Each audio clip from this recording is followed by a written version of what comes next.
வணக்கம். எல்லாம் வல்ல காலபைரவருடைய அருள்னால இப்போ நம்ம துஷ்ட சக்திகள் பாதிப்படைஞ்ச மக்கள் நிறைய பேர் என்ன சொல்கிறாங்கன்னா, கோயிலுக்கு போகிறேன், எனக்கு அங்கே போனால் உடம்புல உள்ள துஷ்ட சக்திகள் வெளியேறது. இப்போ பேய் பிசாசு பிடிச்சிருந்தவங்க யாராக இருந்தாலுமே கோயிலுக்கு போனால் கோயிலேருந்து வெளியில் போய் கோயிலை விட்டு வெளியில் வரும்போது திருப்பி எங்களுக்கு வந்துடுது. நிறையா தெய்வங்களை பார்த்துட்டு, நிறையா குறி சொல்கிறவங்கள பார்த்துட்டு அங்கே போனால் அவங்கள்ட்ட போகும்போது உடம்புல இருக்க ஆத்மாக்கள் போயிடுது. இல்லை அவங்க சத்திய வாக்கு வாங்கிட்டு விரட்டி விட்டாலும் அப்போ போயிடுது. திருப்பி நான் வீட்டுக்கு வந்ததுக்கப்புறம் திருப்பி உடம்புல வந்து மறுபடியும் பழைய மாதிரி தொந்தரவு கொடுக்குது அப்படின்னு சொல்லி நிறையா மக்கள் சொல்கிறாங்க. அந்த மாதிரி உள்ளவங்க எப்படி நிரந்தரமாக அதை எப்படி விரட்டுறது அப்படிங்கிறதுக்கு நான் ஒரு சக்கரம் நான் உங்களுக்கு வரைஞ்சி காமிக்க போகிறேன்.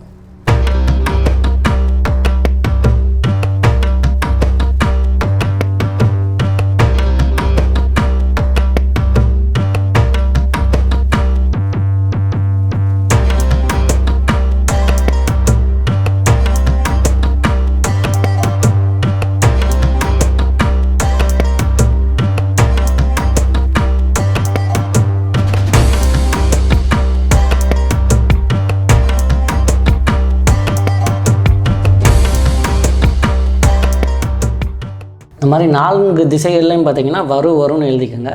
இது வந்து பார்த்திங்கன்னா உடல் கட்டு சக்கரம். ஓம் நம குவி சிவாயு கட்டு, அதை சுற்றி வெளிப்பகுதியில் வரும்னு எழுதிக்கணும். இது மாதிரி நீங்கள் இப்போ நிறைய பேர் பார்த்திங்கன்னா சுடுகாட்டில் போய் மயான பூஜை அதெல்லாம் பண்ணுவாங்க. அதுக்கு நீங்கள் உடல் கட்டு மந்திரம்னு தனியாக சொல்லணும்னு அவசியம் இல்லை. இந்த சக்கரத்தை நீங்கள் ஒரு பேப்பரில் கூட எழுதி வச்சுக்கலாம், இல்லை ஒரு காரிய தகட்டில் செப்பு தகட்டில் கூட எழுதி வச்சுக்கிட்டு, இப்போ நான் உட்காந்துருக்கேன்னா எனக்கு கீழே இந்த சக்கரத்தை வச்சுக்கிட்டாலே போதும், நமக்கு உடல் கட்டு விழுந்துடும். திருப்பி அந்த சக்கரத்தை எடுத்துகிட்டா போயிடும், அவ்வளோதான். இதை வந்து எதுக்காக நான் இதை உங்களுக்கு வரைஞ்சி காமிக்கிறேன்னா, இப்போ நிறைய இடங்களில் சாமி வாக்கு கொடுத்துருக்கோம். வாக்கு கொடுத்து உடம்புல உள்ள துஷ்ட சக்திகளை விரட்டி தரேன்னு பேய் பிடிச்சவங்களெல்லாம் விரட்டிடும். பேய் அவங்கள விட்டு போயிடும். ஆனால் அவங்க அந்த கோயிலை விட்டு போனோன்னு திருப்பி அவங்க உடம்புக்கு வந்துடும். அந்த மாதிரி வராமல் இருக்க, அந்த மாதிரி வாக்கு கொடுக்குற உடம்புல உள்ள துஷ்ட சக்தியை விளக்குற அந்த சாமி அடிங்க குறி சொல்கிறவங்க யாராக இருந்தாலுமே இந்த சக்கரத்தை சின்னமாக தாயத்தில் வரைஞ்சி அவங்க கையில் போட்டு விடலாம். ஏன்னா சாமி சக்தினால் அந்த துஷ்ட சக்தி உடம்புல இருக்கிறது வெளியேறிச்சுன்னா அந்த சக்கரத்தை போட்டிங்கன்னா உடம்பு வந்து உங்களுக்கு கட்டு விழுந்துடும். கட்டு விழுந்துருச்சுனாலே எந்த துஷ்ட சக்திகளும் உங்கள் உடம்புக்குள்ளே திரும்பி புகுந்துக்க முடியாது. அந்த மாதிரி உங்கள் உடம்பை பாதுகாக்கும், உடம்பை கட்டு போட்டுரும். இதை தாயத்தில் போட்டு கொடுக்கலாம், இல்லை ஒரு சக்கரமாக வச்சுக்க சொல்லி சின்னமாக வரைஞ்சி பர்ஸ்லையோ சட்டை பாக்கெட்டுக்குள்ளேயோ வச்சுக்க சொல்லி கொடுக்கலாம். இல்லை படுத்துங்கிற பெட்டுக்கடியில் இந்த மாதிரிலாம் வச்சுக்க சொல்லி கொடுத்துக்கிறதுனால திருப்பி அந்த ஆத்மாக்கள் அவங்க உடம்புக்கு வராது. இதை வந்து பேய் பிடிச்ச எல்லாருக்குமே, அதாவது பேயை விரட்டினதுக்கப்புறம் அந்த சக்கரத்தை நீங்கள் தாயத்தா போட்டு கொடுக்கலாம். இல்லை இந்த மாதிரி ஒரு சக்கரத்தை ஒரு தாம்பலத்தில் திருநீரை கொட்டி இந்த சக்கரத்தை தென்னை குச்சினால் வரைஞ்சி இந்த சக்கரத்தை உங்கள் குலதெய்வம் இஷ்ட தெய்வங்களை வேண்டிக்கிட்டு, நீங்கள் குறி சொல்லக்கூடிய தெய்வங்களை வேண்டிக்கிட்டு அந்த திருநீரை நீங்கள் தாயத்தில் போட்டு கொடுத்தாலும் சரி, இல்லை அந்த திருநீரை பூசிக்க சொல்லி டெய்லி கொடுத்தாலும் சரி, இந்த மாதிரி உடல் கட்டு சக்கரத்துக்கு போட்டு அந்த திருநீரை பூசிக்கிறதுனாலையும் உங்களுக்கு எந்த துஷ்ட சக்திகளுடைய பாதிப்பும் திருப்பி உங்கள் உடம்புக்குள்ளே வராது. உங்கள் உடம்பை விட்டு போன பேய் பிசாசு எந்த துஷ்ட சக்திகளாக இருந்தாலும் திருப்பி உங்கள் உடம்புக்கு வராது. அதே மாதிரி இதே மாதிரி இன்னொரு சக்கரமும் ஒன்று இருக்குது. அது ரொம்ப ஈஸியான சக்கரம் தான்.